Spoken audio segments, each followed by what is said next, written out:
Hello my dear friends, you're in the Military Summary channel, and this short video we're going to discuss the most important events that took place during the previous night of the local time. According to the Ukrainian sources, the Russians started redeployment of the forces from Crimea to Kherson and Zaporozhye direction, and very likely this redeployment is connected with the situation in Robotyne. If you remember, during the previous days there were very heavy clashes. When talking about the 26th of February, we still haven't received additional updates about any progress either of the Russians or the Ukrainian armed forces. So for now we're keeping this territory as is, but the redeployment from Crimea can be connected with the possible Russian future and further activization on this direction. On Kherson direction, the Ukrainians published additional video of HIMARS strike against the Russian forces, and this is probably 10th or 15th strike during the previous 10 days, which confirms a certain concentration of this type of weapon on this direction. And to reduce the Ukrainian possibilities, the Russians start bombing and attacking, searching, discovering, bombing and attacking the Ukraine's ammo depots and warehouses in the deep rear in the vicinity of Kherson. On this video, for example, we can see how the Russians attacked with FAP probably 1,500 another warehouse somewhere to the west of Kherson. Now we are moving further to Donetsk and South Donetsk and Avdiivka directions. These clashes in triangle between Pobeda, Ugledar and Novomikhailivka continues. The Russians published additional video of bombing of Ukrainian positions in the deep rear in the vicinity of Katerinovka. This is another artillery, let's say, warehouse with artillery rounds or artillery systems, artillery, let's say, equipment. The Russians probably managed to discover and start bombing this territory. Interesting details continue receiving from Krasnogorovka. More and more mappers confirm additional Russian progress in this area. If we summarize details and updates we received during the previous few days, the Russians managed to establish complete control over this territory, but for now we still haven't received even a single geolocated confirmation of such a progress, so let's wait a little bit more, and if we receive something, of course we will adjust the map. Now we are moving to Avdiivka direction, to be more precise, to the area between Severna and Lastochkina. According to very reliable resources, either Severna and Orlovka, Severna was captured by the Russians, and according to the very reliable resources, currently the Russians are storming Tonenke and Orlovka, these settlements that located between, let's say, the main Ukrainian defense belt and Avdiivka, and we still haven't received even a single geolocated confirmation from this territory confirming the Russian progress. And to tell the truth, I have lots of questions about the Russian offensive. I'm not saying that the Russians haven't managed to achieve such results, but for now I don't understand how exactly the Russians managed to enter either Tonenke and Orlovka. For example, when talking about Orlovka, we see that there is a very powerful stronghold to the south of the village, this one, and this area is well protected, and the Russians have just a very short corridor to attack from the south, like this one, and obviously if the Russians want to attack to the north, they would get into the open space and would be destroyed and attacked by the Ukrainian mortar systems and artillery and FPV drones. So I can't even imagine how the Russians can attack this way, but I'm not saying that it's impossible. But for example, when talking about the deep state, for example, they shows that the Russians attack Tonenke from the northeast, from this direction, and the Russians were moving along the tree lines, and then after this area they moved to the south. And basically this is, let's say, the Russian progress according to the deep state, which confirms that the Russians attack Tonenke not from Severna, not like this way, but the Russians attack Tonenke from the north. But if the Russians attack Tonenke this way, we see that there is a water reserve, water barrier, and very unlikely the Russians were able to cross. So from these positions, basically the Russians tried to establish some fire control, and maybe by establishing this fire control they released their forces and made secure road for further southern operations. So of course there is some approaches, some possibilities to do this, but it's very interesting to understand how exactly the Russians were acting on this area.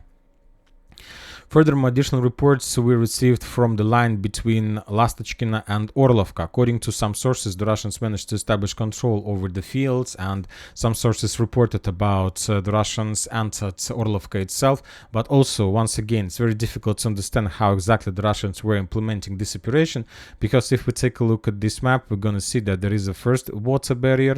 Let's add water barriers on map for better understanding. This is the first water barrier. Obviously, the Russians don't have technical solutions on this configuration of the front line to cross these water barriers, and this is the second water barrier that the Ukrainians have on this direction. And now we understand that the only possible, let's say, way to attack, at least from Lastочкина to Orlivka, is this line, and we understand that very unlikely the Russians are able to bypass this territory. It's a very short corridor that is very easy to maintain from the Ukrainian side.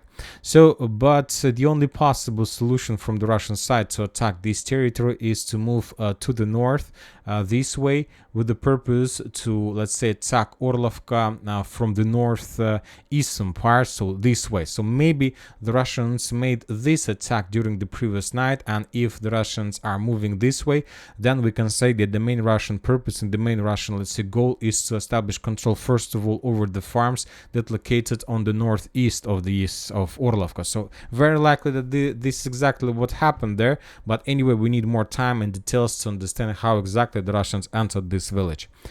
Now we are moving further to Bakhmut Artyomovsk direction, where we also continue receiving significant number of updates and details from both directions, either from Chasiv Yar and Ivanovskaya area.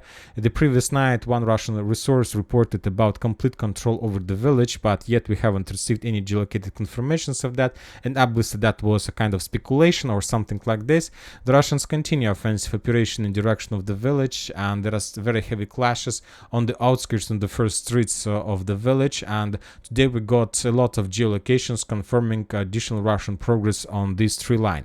So this territory was captured. We have a lot of Russian soldiers, or lots of stronghold shelters were cleared by the Russians. So this area is under complete 100% Russian control. But yet we still haven't received even a single geolocated confirmation confirming Russian additional progress in this forest.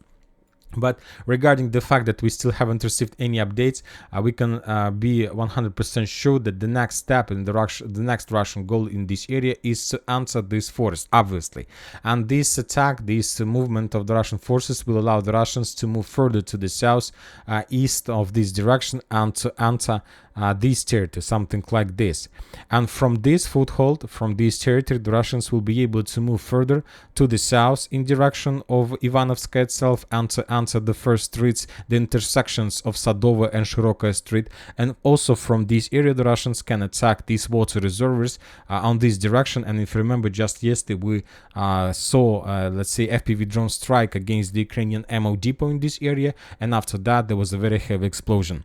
So this is the situation in this area. Once again, if we summarize reports we have, the Russians established control over this tree line. Now they're moving here, then they will move further to the southeast, and from this area they will attack Ivanovska, the northeastern part, and they will attack the, let's say, water reservoirs and, let's say, some facilities between Ivanovska and Bakhmut.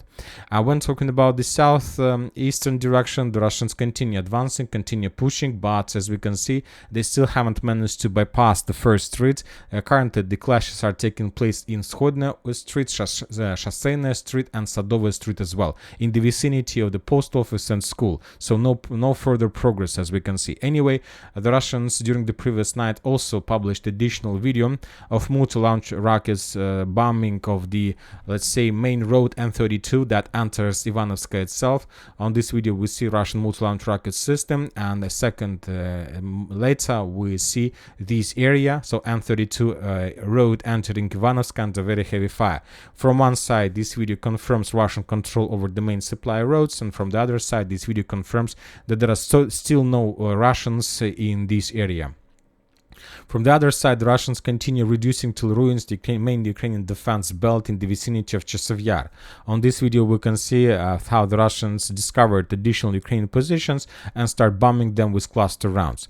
As for this video also confirms few things about the territory. First of all, the Russians probably will try to attack Chasiv Yar through the forest, trying to bypass, let's say, the high-rise sector from the north and from forest. And from the other side, it confirms that there are still a lot of job to do, and there are still a lot of things to do, and the Russians try to reduce this area slowly, step by step, let's say according to the graphic, or according to some, I don't know, schedule or something like this. We haven't received anything from neither from Kupiansk nor from Liman direction or Kupiansk direction globally. We got additional updates from Kharkiv area. According to information we have, a group of special forces from armed forces of Ukraine, SBU who arrived in the cities, in the villages by the name of Prikolotnaya and Alkhawatka, and they started something like counter-spy operation, trying to discover among civilians those who support Russians and provide them information about the targets. And currently there is something like a special operation to discover the people who support Russia. And the same story we got from the northern area, from Chernigov-Kiev direction. According to information we have, the Ukrainians managed to discover and to capture a few Russian sabotage agents. They were planning to attack the Ukrainian patriots with FPV drones, but they were discovered by the Ukrainians and captured by them. And that's it for today, for this short video. Military Summer Channel reminds you to condemn any violence in the world. Thank you for watching. Subscribe to my channel, put your likes, join my Patreon, and have a good day. Bye bye.